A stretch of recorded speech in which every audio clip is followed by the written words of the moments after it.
लेकिन 2019 से जब से इंटरनेट और मोबाइल की दुनिया में जो क्रांति आई है, उसके बाद में ऐसा देखने के लिए मिलता है कि ऐसा कोई परिवार नहीं है जो ऑनलाइन खरीदारी ना करता हो। तकरीबन हमारे देश में 120 करोड़ उपभोक्ता जो हैं वो मोबाइल और इंटरनेट का उपयोग करते हैं। नमस्कार, जय जोहार मित्रों। मैं प्रकाश कुमार आप लोगों के बीच में एक ऐसी वीडियो लेके आया हूँ जिसे देखना आप लोगों के लिए बेहद ही ज़रूरी है। आप लोग देखे होंगे कि पिछले कुछ सालों में जो मध्यम परिवार और जो गरीब परिवार के लोग हैं वो धीरे धीरे और गरीब होते जा रहे हैं। इसका मुख्य कारण क्या है, इसी विषय में आज हम लोग चर्चा करेंगे। तो इसका जो मूल बिंदु है, जैसे कि मध्यम परिवार और जो गरीब परिवार के लोग हैं उनके जेब से लगातार पैसा का उन्मूलन होता जा रहा है। पैसा लगातार उनके जेब से गायब होता जा रहा है और कहीं से भी आने का नाम नहीं ले रहा है। चाहे वो किसी भी तरह का काम कर ले, कुछ भी कर ले, ना ही मध्यम परिवार जो छोटे मोटे बिजनेस में लगे हुए हैं, छोटे मोटे दुकान खोल के बैठे हुए हैं, वो पूरी तरह से बर्बाद होने के कगार पे हैं। इसका मुख्य जिम्मेदार हम लोग खुद हैं। हम लोग को सुविधा के लिए जो इंटरनेट दिया गया, हम लोग उसका सीधा दुरुपयोग कर रहे हैं। अब कैसे दुरुपयोग कर रहे हैं उसको समझने का प्रयास करेंगे। अगर हम लोग इसका उपभोक्ता के आधार पर देखें तो ऐसा देखा जाता है कि 2023 तक लगभग 120 करोड़ मोबाइल उपभोक्ता हमारे भारत में हैं, जो दुनिया की दूसरी सबसे बड़ी मोबाइल इंटरनेट उपभोक्ता है। अब इसी का फ़ायदा टेलीकॉम कंपनी या फिर और भी बहुत सारी ऐसी हैं जो इसका फ़ायदा उठा रहे हैं और हमें बुरी तरह से लूटते चले जा रहे हैं। मैं इसको वीडियो में आगे और डीपली आपको बताने का प्रयास करूंगा और दिखाऊंगा कि किस तरह से ये लोग हमें लूट रहे हैं। तो जैसे अगर हम लोग 120 करोड़ अगर मोबाइल उपभोक्ता हैं और अगर एवरेज अगर प्रति व्यक्ति अगर 200 रुपये का भी महीने का रिचार्ज करता है तो आप सोच सकते हैं और आप अंदाज़ा लगा सकते हैं कि वही टेलीकॉम कंपनी 120 करोड़ जनसंख्या से कितनी राशि सीधे तौर पे यहाँ से लेके चला जा रहा है और वो पैसा दोबारा मार्केट में तो आ नहीं रहा है, जो कि मार्केट में पैसा दोबारा घूमे या जेब में आए। और दूसरी सबसे बड़ी कारण है ऑनलाइन मार्केटिंग। आपको पता है अभी जब से मोबाइल आया है, 2019 की मैं बात करूंगा, 2019 से पहले ये गिना चुना थोड़ा बहुत अमेजन, फ्लिपकार्ट जैसे जो ऑनलाइन डिलीवरी का जो सामान वगैरह देते थे वो पहले बहुत थोड़ा बहुत चलता था। लेकिन 2019 से जब से इंटरनेट और मोबाइल की दुनिया में जो क्रांति आई है, उसके बाद में ऐसा देखने के लिए मिलता है कि ऐसा कोई परिवार नहीं है जो ऑनलाइन ख़रीदारी ना करता हो। अब जब हम ऑनलाइन ख़रीदारी करेंगे तो जाहिर सी बात है कि हमारा मार्केट से जो पैसा है वो सीधे तौर पे ऐसी जगह चला जाएगा जो दोबारा हमारे पास लौट के नहीं आएगा। जो हमारे पिछले 2023 तक का जो हमारा रिपोर्ट के अनुसार ऑनलाइन मार्केटिंग जो हुआ है वो 4,416.86 बिलियन इंडियन रुपीस का हुआ है, जो पिछले ये एक साल का रिकॉर्ड है।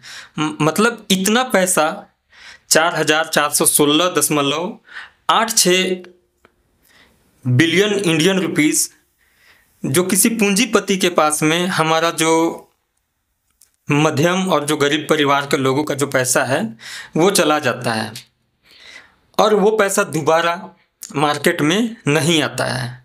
तो सोचिए, मार्केट से जो पैसा है वो तो जाएगा ही, लोगों के जेब का पैसा तो जाएगा ही। अगर यही खरीदारी हम लोग लोकल मार्केट से करते हैं तो वो पैसा घूमता रहता है, यहाँ से वहाँ, वहाँ से यहाँ, यहाँ से वहाँ। तो वो पैसा घूम के हमारे पास आने की संभावना रहती है।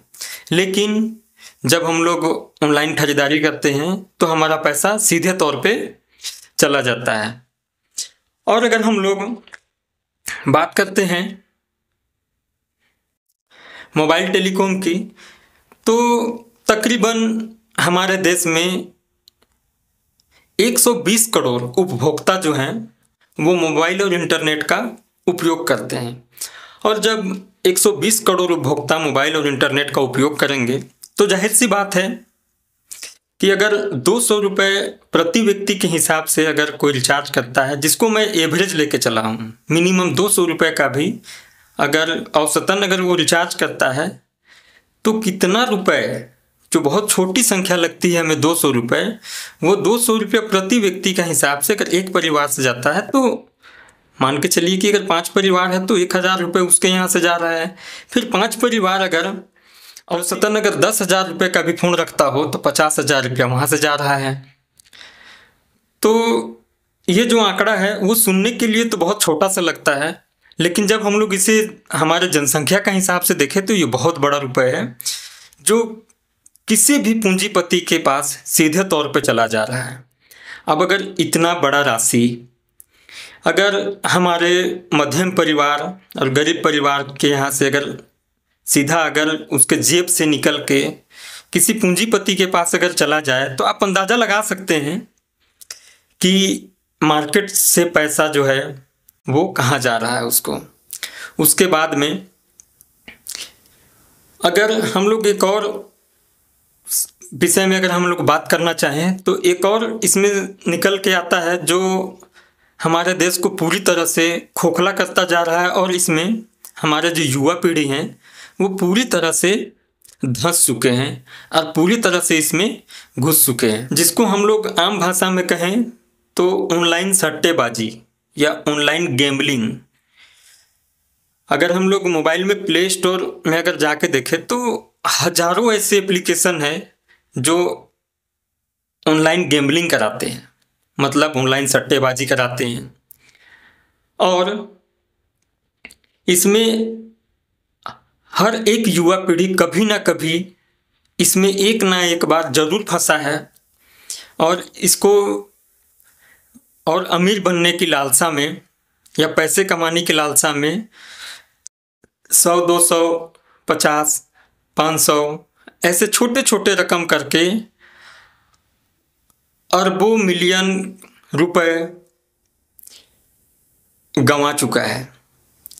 और इसमें हम लोग अगर ऑनलाइन सट्टेबाजी की बात करते हैं तो इसमें एक चीज़ और निकल के आता है जिसको हम लोग बोल सकते हैं जैसे क्रिकेट। ये अब ऐसा नहीं, क्रिकेट अब मनोरंजन की दृष्टि से नहीं खेला जाता है। अब क्रिकेट खेला जाता है तो सिर्फ और सिर्फ जुआ के मकसद से, सिर्फ और सिर्फ सट्टा के मकसद से। और आपको ये जान के हैरानी होगी कि देश का जो युवा पीढ़ी है, हर 100 में से 90 जो युवा है, 90 लोग जो युवा हैं वो इसमें पूरी तरह से इस दलदल में फंस चुके हैं। और 1 रुपये से लेके 49 रुपये, 200 रुपये, 300 रुपये, इस तरह का बहुत सारा क्रिकेट फैंटेसी ऐप है, उसके माध्यम से जुआ खेलता है और अपने पैसों को पूरी तरह से बर्बाद कर देता है। तो यही सब कारण है मोबाइल इंटरनेट के आने के बाद से ही ये सब घटना देखने को मिल रही है। अगर आप 2019 से पहले अगर आप जाते हैं तो आपको ये सब देखने के लिए बिल्कुल भी नहीं मिलेगा। लोग खुशहाल थे, चाहे वो 300 रुपये 200 रुपये भी प्रतिदिन का हिसाब से अगर कमाते थे तो भी वो परिवार बहुत ही खुशहाल था और अपना ज़रूरत को पूरा करने के लिए वो सक्षम था। लेकिन अगर हम अभी का इस दौर का बात करें तो जो इंसान 200-300 रुपये अगर कमाता है तो अपनी ज़रूरत को कभी भी पूरा नहीं कर सकता है। यही सब कारण है कि हमारे जो मध्यम परिवार और जो गरीब परिवार के जो व्यक्ति हैं, इंसान हैं, उनके जेब से लगातार छोटी छोटी, बिल्कुल छोटी छोटी राशि में उसके जेब से पैसा जो है वो धीरे धीरे जा रहा है और वो दोबारा लौट के नहीं आ रहा है। अगर आपको मेरे द्वारा दी गई जानकारी अच्छी लगी हो तो आप हमारे चैनल सरना सनातन टीवी को सब्सक्राइब करें और आगे भी इस तरह के वीडियो को सबसे पहले देखने के लिए बेल आइकन को प्रेस करें ताकि आपको ये वीडियो सबसे पहले मिल सके। धन्यवाद।